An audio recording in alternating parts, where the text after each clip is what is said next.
ಪದೇ ಪದೇ ಇಸ್ಪೀಟು, ಜೂಜು, ರೇಸು ಆಟದಲ್ಲಿ ನೀವು ಸೋಲುತ್ತಿದ್ದೀರಾ? ಇದು ನಿಮಗೆ ಶ್ರೇಯಸ್ಸಾಗುತ್ತಿಲ್ಲವಾ?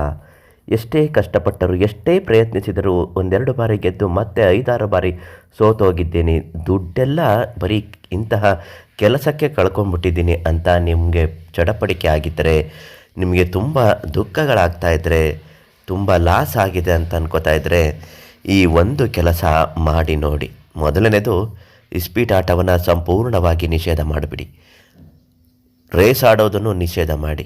ಯಾವಾಗ ಅಂತಂದರೆ, ಒಂದು ಬಾರಿ ಗೆದ್ದು ನಾನು ನಿಷೇಧ ಮಾಡುತ್ತೇನೆ, ಇನ್ನು ಮುಂದೆ ಆಡುವುದಿಲ್ಲ ಅಂತ ಅಂದುಕೊಂಡಿದ್ದರೆ ಮಾತ್ರ ಇದು ಸಾಧ್ಯವಾಗುತ್ತದೆ.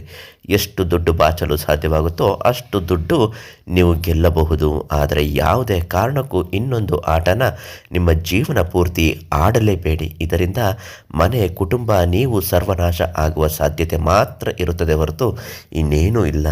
ಅದಕ್ಕಾಗಿ ಕೆಲವರಿಗೆ ಗೆದ್ದು ಸೋಲಬೇಕು, ಸೋತು ಒಂದು ಬಾರಿ ಗೆಲ್ಲಬೇಕು ಅಂತ ಅಂದುಕೊಂಡಿದ್ದರೆ ಈ ಒಂದು ಪರಿಹಾರ, ಈ ಒಂದು ವಸ್ತು ನಿಮ್ಮ ಜೇಬಿನಲ್ಲಿತ್ತು ಅನ್ನೋದಾದರೆ ನೀವು ಅಖಂಡ ಜಯವನ್ನು ಬಾರಿಸುತ್ತೀರಾ. ಅದೆಷ್ಟೇ ಕಷ್ಟವಾದರೂ, ಎಂತಹ ಕಾಂಪ್ಲಿಕೇಟೆಡ್ ಸ್ಥಿತಿಯಲ್ಲಿದ್ದರೂ ಕೂಡ ಗೆದ್ದೇ ಗೆಲ್ಲುತ್ತೀರಾ.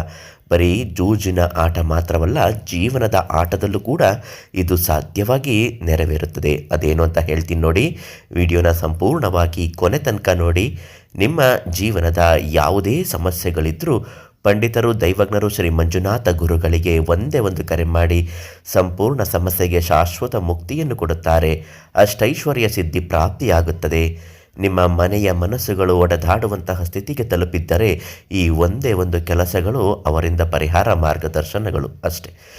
ಕೆಲವರು ಜೀವನದಲ್ಲಿ ಎಷ್ಟೋ ಕಷ್ಟಪಟ್ಟಿರುತ್ತಾರೆ. ಇಸ್ಪೀಟ್ ಆಡೋದು, ರೇಸ್ ಆಡೋದು, ಜೂಜಾಡೋದು, ಮಟ್ಕ ಆಡೋದು, ಇಂಥದ್ದೆಲ್ಲ ಕೆಟ್ಟದ್ದೇ ಅಂತಲೇ ಹೇಳಬಹುದು. ಕೆಲವು ಬಾರಿ ಗೆದ್ದು ಇನ್ಯಾವತ್ತೂ ನಾವು ಆಡೋದೇ ಇಲ್ಲ ಅಂತ ಶಪಥ ಮಾಡಿದ್ರೆ ಮಾತ್ರ ಇದು ಫಲಕಾರಿ ನೀಡುತ್ತದೆ, ಫಲಕಾರಿಯಾಗಿ ಕೆಲಸ ಮಾಡುತ್ತದೆ. ಅದೇನು ಅಂತಂದರೆ, ಒಂದು ಧನಂ ವಶಂ ಕುಬೇರಂ ಬೇರು ಅಂತ ಕರೀತಾರೆ. ಧನಂ ವಶಂ ಕುಬೇರಂ ಬೇರು ಇದು ಶ್ರೀ ಮಂಜುನಾಥ ಗುರುಗಳಲ್ಲಿ ಮಾತ್ರ ಸಿಗುತ್ತೆ. ಇದು ಅದಕ್ಕಾಗಿಯೇ ಪೂಜಿಸಿ, ತಂತ್ರಿಸಿ, ಮಂತ್ರಿಸಿ ಸಿದ್ಧಿಸಿದಂತಹ ಬೇರು. ಈ ಬೇರನ್ನು ನಿಮ್ಮ ಜೇಬಿನಲ್ಲಿಟ್ಕೊಂಡು ಯಾವುದೇ ಕೆಲಸ ಮಾಡಿ ಶತಸಿದ್ಧವಾಗಿ ಸಾಧ್ಯವಾಗುವ ಹಾಗೆ ಇದು ಕೆಲಸ ನೀಡುತ್ತದೆ. ಇಷ್ಟೇ ಕೆಲಸ ಮಾಡಿದ್ದೀರಾ, ಇನ್ನು ಮುಂದಕ್ಕೂ ಕೂಡ ಯಾವುದು ಅಡೆತಡೆ ಇಲ್ಲದೆ ಆಗುತ್ತದೆ. ಒಂದು ಬಾರಿ ಪರೀಕ್ಷೆ ಮಾಡಿ ನೋಡಿ. ಆದರೆ ಗೆದ್ದ ನಂತರ ಆಟ ಆಡಬೇಡಿ.